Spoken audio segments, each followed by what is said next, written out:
The Rams outslug Houston on a delightfully spiritual Sunday. After 2 games, we're going to take a look under the hood to see if we should really be that excited about USC or that upset about UCLA. And Dwight Howard says he's quashed his beef with Shaquille O'Neal. Good morning. I'm James. And this is your daily dose of sports and snark for the greatest sports city in the world, Los Angeles. This is the faithful Angelenos Morning Report. It is September 8, 2025. Welcome back. I'm still in mini scrotum for work, where I've been making it a point to at least thank the locals for gifting us the Lakers in ye olden times. Do you like being in the know about LA sports? Well, if you do, clickety-clack the like button. Clickety-clack the subscribe button. There's a notification bell. Hit that. It'll let you know when we drop an update. Sharing is caring. Let people know we exist. And by all means, comment. Now, before we go through the news and notes, we have an expanded look at the scoreboard. We do that throughout football season. And in week 1, the Rams defeated Houston 14-9. Matthew Stafford surpassed 60,000 career passing yards. He threw for 245 and a touchdown to Davis Allen. But the real story of this game is that it was every bit the dogfight we thought it would be. Neither team rushed the ball particularly well, which makes sense because both teams have violent defensive lines, and I'm here for it. I really am. So the Rams won because their offense had more diversification than Houston. In other words, wide receivers Puka Nacua, 10 receptions, and Devontae Adams, 4 receptions, were better than anyone that the Texans could field. Meanwhile, LA's defense held Houston scoreless in the second half, no touchdowns at all. And in the preview that we were talking about yesterday, the prediction came true. The Rams' defensive front pressed CJ Stroud more than the Texans' defensive front did Matthew Stafford. The Rams would overload either side of the offensive line on purpose. They were picking and choosing which Texans tackle to go after because they were suspect. Hell, a rookie started at left tackle. Stroud was sacked 3 times. He threw a pick under pressure. The Texans gave up 12 pressures. And multiple scribes in the aftermath, they were whining about how the Rams offense, they didn't look like themselves. They weren't piling up yards. Guys, there is such a thing as defense. Houston played it. They gave the Rams their best shot. The Rams were simply tougher. And that's why they're 1-0. Meanwhile, the Dodgers snap an ugly losing streak. They defeated Baltimore 5-2. The Dodgers' magic number is 19. The Sparks have defeated Dallas 91-77. They barely have a pulse, the Sparks do. They are 1.5 games behind Seattle, 2 games left in the WNBA season, which means ultimately the Sparks have to win out and hope Seattle loses Tuesday. Also, Gotham FC 3, Angel City FC 1. Today, Colorado's in town. They'll play the Dodgers at 7 o'clock. So let's get to the news. Dealing with allergies in this state, by the way. With a 2-0 start, it's tempting for USC to down a 6-pack of hopium and scream about how they're going to make the playoffs, how they're back. And I just want to tap the brakes on that. The following is not trolling, by the way, because I was guilty of overdosing on hopium last year after the season opening win against LSU. The first thing to let you know is the Trojans have not won a football game outside of California or Nevada since 2023. Purdue is next weekend. At Purdue. I'm not trying to sit there and tell you that the Boilermakers are amazing, but you consider who else USC lost to on the road last year. Maryland, for example, had only 1 home win. Guess who that came against? You got it, USC. We also know that despite 2 dynamic offensive showings, the defense can absolutely get caught off guard. We were talking yesterday about how the Trojans' defensive backfield, they would trip over themselves when the opponent did crossing routes, when the opponent went into bunch formation. That was in front of friendly fans, guys. Imagine the communication lapses that could happen in front of a hostile crowd.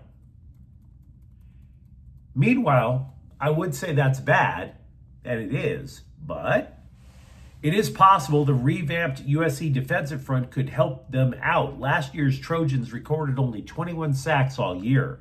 This year, they already have 9, granted against obviously inferior competition. So that's on the field. You might have noticed, again, to tap the brakes a little bit. The recruiting experts say that USC has been dethroned as having the top football recruiting class in the United States. If you're wondering who did the dirty, that would be Georgia, 31 commits, many of them elite. So the good news is USC is still ranked number 2 in recruiting by a lot of publications. Continuing to win will absolutely help keep that class intact. So, if you're a Trojans fan, 2-0, big play offense, very productive defensive front, recruiting, which means the program absolutely seems to be trending in the right direction. Let's just not act like an incel who gets 5 minutes alone in a Motel 6 with the OnlyFans model of his dreams. That's what I'm saying. That's what I'm saying. And because of all this, I still want to revisit this argument because it keeps popping up that USC has to, at all costs, keep the rivalry with Notre Dame. Whatever the Fighting Irish want, we must keep the battle. Just put it in the contract. We must keep the battle for the jeweled shillelagh. We must protect the precious. For months, I've been arguing that the Trojans have a point. You can't just give the Irish everything they want in a contract. That's stupid. It's a contract. You wouldn't do that when you're negotiating for a car. Now, when you're in the Big Ten Conference and you have to fly across the continent all the time, I fly twice, sometimes 4 times a week. You can hear it in my voice. It will affect you. It does wear you down.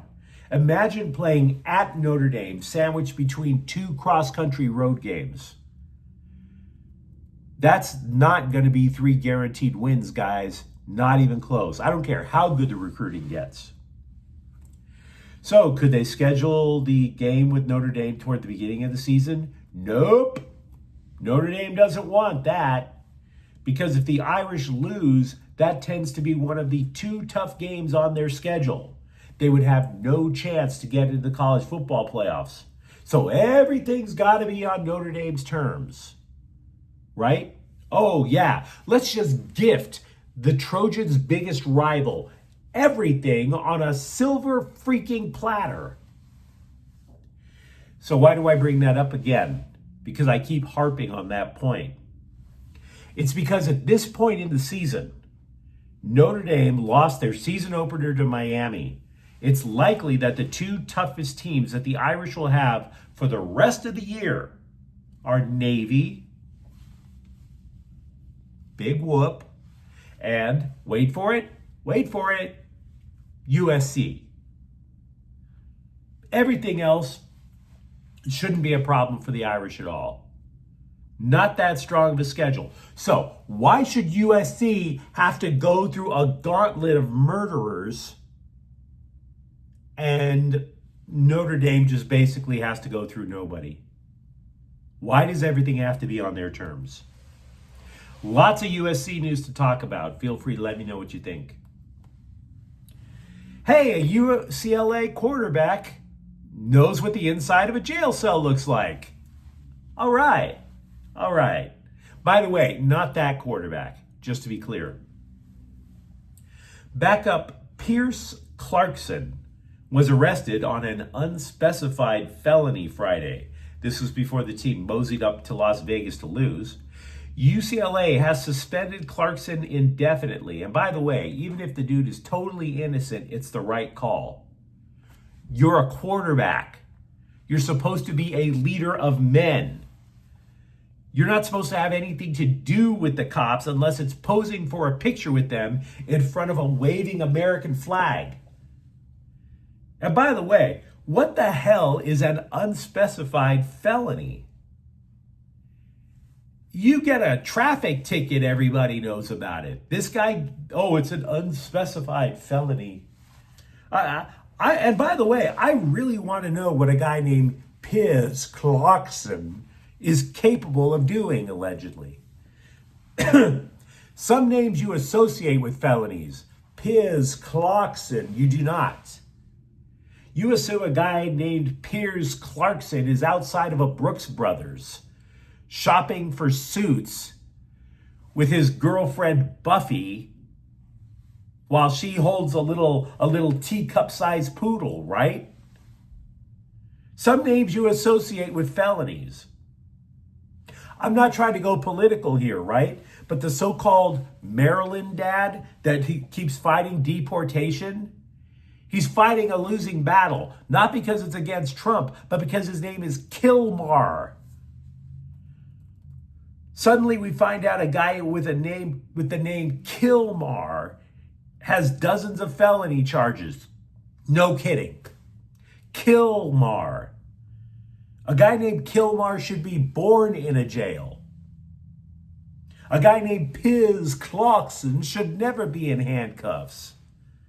The worst thing a guy named Piers Clarkson should ever be involved in is getting a ticket because he didn't clean up after his labradoodle after a walk in the park. Clark wasn't seen at Allegiant Stadium. His first court date is set for October 3rd. Clarkson transferred to Westwood in May from Ole Miss after spending 2 years in Louisville, so that's stable. Either way, Clarkson was guesstimated to be the third quarterback on the depth chart. Luke Duncan took the majority of the snaps with the second team anyway.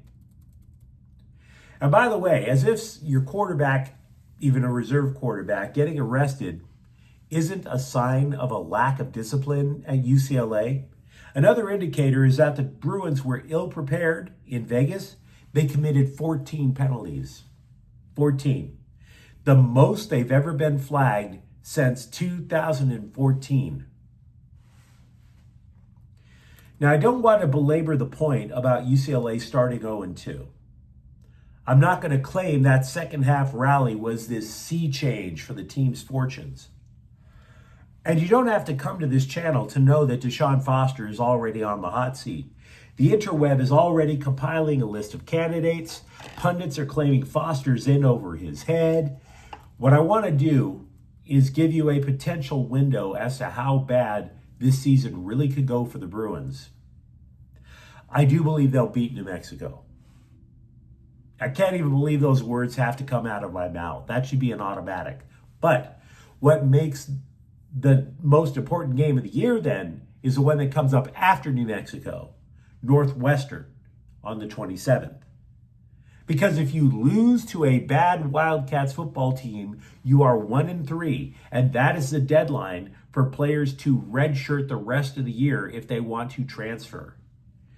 In other words, if you're 1-3, there could be an exodus of talent. There really could. Dwight Howard is a Hall of Famer. You and I can argue about the standards for reaching the Hall of Fame. You could argue with me about how far they've fallen to allow Dwight Howard. But facts are facts. Dwight Howard's a Hall of Famer.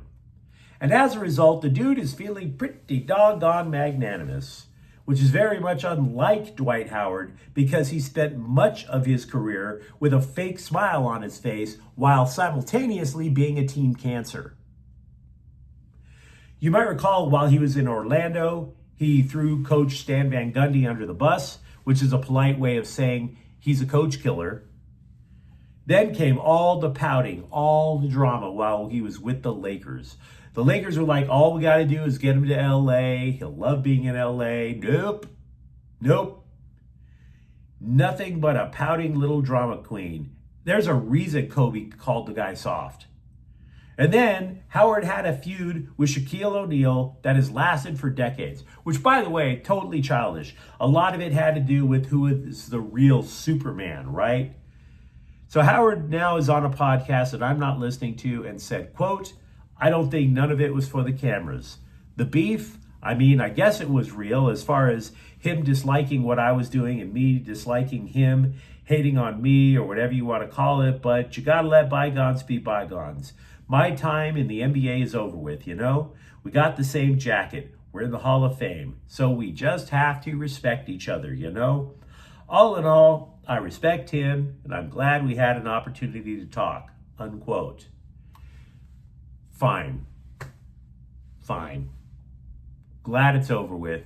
Now we can all move on, because two middle-aged men arguing over who is the real Kal-El, not exactly compelling television, guys. But you let me know what you think in the comments thread. Talk to me about what you think about the Rams, USC, or UCLA football. And if you enjoyed this update, don't forget to subscribe to Faithful Angelenos. We're talking LA sports every single day. Thank you for watching. I'm James, and we'll be back tomorrow. Faithful Angelenos is a Kian Cortel Queso production. Take care.